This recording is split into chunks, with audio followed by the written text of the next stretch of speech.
Demon Emperor Chapter 527. Ang nakaraan lumaban pera ng hukbo ni Tobo. Sa pangunguna ni Slaughter Tota. Kahit wala silang laban, binugbog lang sila ng hukbo ni Yunhai na tinatawag Flying Zombie. Nagpapatuloy. Kaninong paa kaya itong nakabitin? Si Slaughter Tota lang pala. Hawak-hawak siya sa leg ng isa sa mga flying zombie. Swerte niyo lang ngayong araw na to. Pumapalag ka pa. Mawa ka sa akin. Pakawalan mo ko. Pinakawalan na siya ng lumilipad na zombie. Kaso naubusan ng oxygen si Slaughter Tota, kaya diretso ang bagsak niya. Buhay na buhay pa rin yung hukbo ng lumilipad na zombie. Samantala yung hukbo ni Tubo ay lupaypay na silang lahat. Nakahandusay ang mga bangkay nila sa lupa. Si Ulingling Wolf at ang ibang warden ay wala silang nagawa laban sa lumilipad na zombie. Nakatunganga na lang si Commander General Tubo. Hindi siya makapagsalita dahil na mental block siya sa mga nakita niya. Commander General Tubutisan, ngayon nasaksen mo na gaano kalakas ang hukbo ng lumilipad na zombie. Mas mabuti pang sumuko ka na lang dahil natalo ka na sa laban na to. Nagkalat ang mga bangkay ng hukbo ni Tubutisan, kung saan-saan na lang sila nakahandusay. Masakit man sa loob kong sabihin to, pero ito ang katotohanan. Makinig kayo mga bata, itigil niyo ang pagkikipaglaban. Ang hukbo ng Mindanao ay natalo na sa laban na ito. Sa wakas, sumuko na rin si Tubutisan sa pinakamatagal niyang pakikipaglaban. Nagsimula na silang magsiiyakan dahil hindi nila matanggap ang pagkatalo.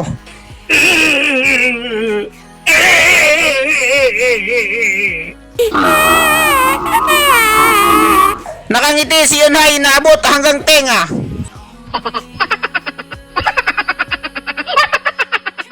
Sa wakas, nanalo na tayo laban sa hukbo ng mga taga Mindanao. Sumuko na sila! Nanalo na tayo! Tagumpay nating nadepensahan ang Wingasa City laban sa mananakop! Haya! Piliin mo ang Pilipinas! Tuwan-tuwa ang hukbo ni Chupa dahil sa pagkapanalo. Kaya magse-celebrate sila mamaya ng inuman na may kasamang tagay. Samantala, yung tatlong pinuno ng malalaking bahay ay tinatanaw sila. Hindi kasi sila invited. Wala silang inambag sa digmaan. Sa loob lang sila ng Wingasa City. Nasorpresa ako sa kanila. Kahanga-hanga, konti lang sila tapos nanalo pa. Akalain mo natalo nila ang ilang milyong sundalo ng Mindanao na pinamumunuan ng Diyos ng digmaan na si Tubutisan. Nakilala rin siyang isang sikat na vlogger ng digmaan. Kapareho siya kay Dugusan na Diyos ng digmaan. Minamaritis na naman ni Lady Steel na malaking suso si Chupa sa kanyang isip. Parang isang panaginip lang. Stewardess Chupa, kahanga-hanga ka talaga. Gumagawa ka talaga ng mga milagro. Isa kang himala. Tapos yung naglalaban naman sa ere ang tinignan nila. Ilang araw na yung walang imik, hindi na sila gumagalaw.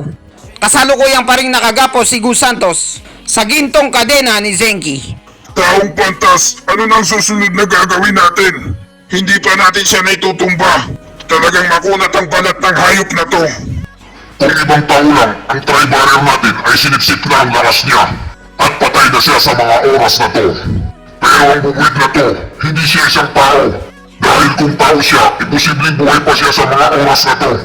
Dahil mahal ka ng ating amang lumikha, sobra na ang katangahan mo. Hindi mo ba nakikita sa harap mo ang katotohanan?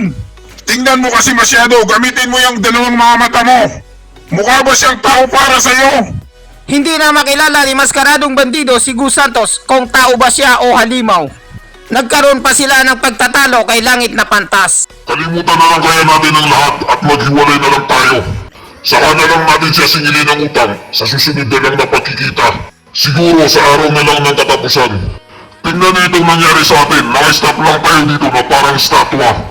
Kapag ang mga tauhan ng Loloklan ay pumunta sa atin at inupakan nila tayo, wala tayong kalaban-laban dahil hindi tayo makagalaw. Iiwanan ko talaga kayong dalawa dito. Nasaan na bang imperno naroon? Si Pankyo ba eh? Kanina ko pa siya hindi nakikita. Umabsent na naman siya at hindi pumasok.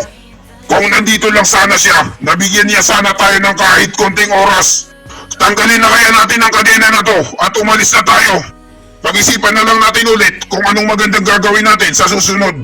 Kung anong magandang paraan na panglaban sa halimaw na to. Hoy, kayong tatlong mga putang ina kayo! Huwag lang akong makawala sa pagkaaga ko sa kadenang ito. Dahil kung hindi, pupulbusin ko kayo at pagpipirapirasuin. Ipapakain ko kayo sa mga gutom na buhaya. Kinabahan tuloy si Langit na Pantas sa mga narinig niya kay Gus Santos. Huwag mo muna nating alisin ngayon. Masama ang kutob ko. Kapag tinanggal na natin ang kadena na to, yari tayo sa kanya. Hindi natin siya matatakasan ng basta-basta lang.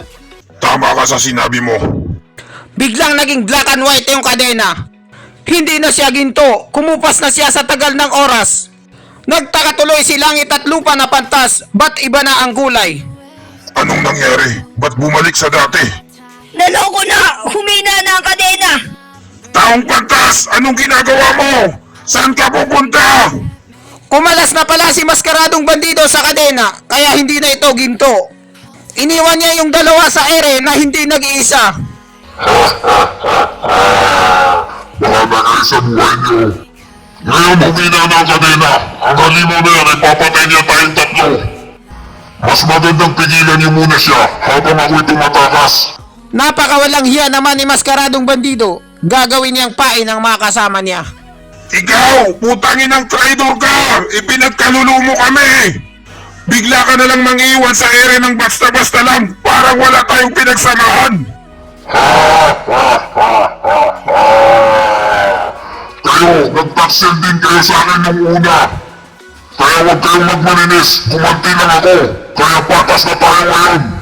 Patuloy nang lumipad si Mascaradong Bandido papalayo at iniwan na talaga sila sa ere na nagdadalawa. Tumigil ka na sa pagkikipagmaritisan kay Taong Pantas! Mag-move on ka na at mag-focus na lang tayo dito! Ano na kaya ang gagawin natin? Kapag pinatagal pa natin to, hindi na natin to kakayanin at maubusan na tayo ng lakas! Pero pag tinanggal naman natin yung kadena, sigurado akong mamamatay tayo nang wala sa oras! Hoy, kayong dalawa, busy kayo dyan ah. Sino kayang inutil na to na pag-alamero? Nakita niya na ang busy. Hindi niya siguro tayo kilala. Di ba kayong dalawa yung palaging nakabuntot kay Sugi Canfeng? Kung ganon, mga tauhan pala kayo ng mahal na emperador. Akalain mo? Gulat na gulat yung dalawa dahil si Chupa pala ang nasa likod nila. Chupa, ikaw pala ka! Kung ganon, hindi ka pa pala patay, hayop ka! Isa akong masamang damo, kaya mahirap akong mamatay. Hindi ako basta-basta mapapatay. Sila ang tinapos ko. Lalo tuloy kinabahan at natakot si Langit at Lupa na Pantas. Ano? Mga ethereal stage na esperto ang mga yon. Paano niya nagawa yun? Nakawala na si Gus Santos sa nakagapos sa kanyang kadena. Papa, tamang-tama ang dating niyo. Patayin mo ang mga hayop na yan. Ikinadena nila ako at sobrang sakit. Kayong dalawa na matandang hukluban. Pag wala ako sa bahay, saka kayo susulpot. Inaapi niyo ang anak ko at tinatakot niyo pa. Ano ba ang gusto niyong mangyari? Na high blood na sa kanila si Chupa. Lagot na. Ikaw kasi. Anong ako? Ikaw nga itong nangunguna eh! Nagsisihan na silang dalawa. Kayong dalawang putang ina kayo. Ang kapal ng mukha niyong Italia ko. Kilala niyo dapat ang inyong lolo na si Grandpa Gu Santos. Ngayon, pipisahin ko na kayo na parang itlog. Teka muna batang makulit, may sasabihin lang ako sa kanila. Pwede pa kayong mabigyan ng pag-asa dahil hindi naman mabigat ang ginawa niyo. Tinalian niyo lang ng kadena si Gus Santos. Pakainin mo lang sila ng mga uod. Ang tatay mo nang bahala sa kanila. Ano kaya ang masamang binabalak ni Chupa sa dalawang pantas? Abangan! At dito nagtatapos ang chapter 527. Maraming salamat po sa panunood. Mag-subscribe para laging updated sa buhay ni Chupa.